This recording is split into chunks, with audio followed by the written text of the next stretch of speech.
Mga bata, paano kung nasira ang paborito niyong laruan ngayong weekend? Anong gagawin niyo?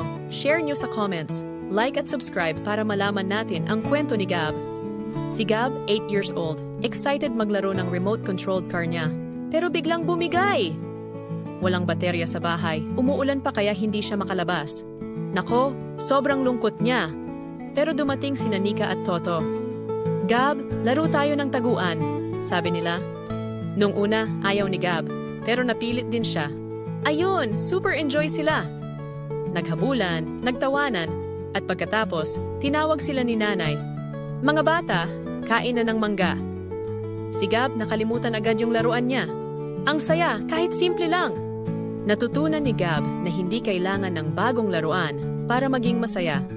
Mga bata, anong paborito niyong gawin pag weekend kahit walang gadgets?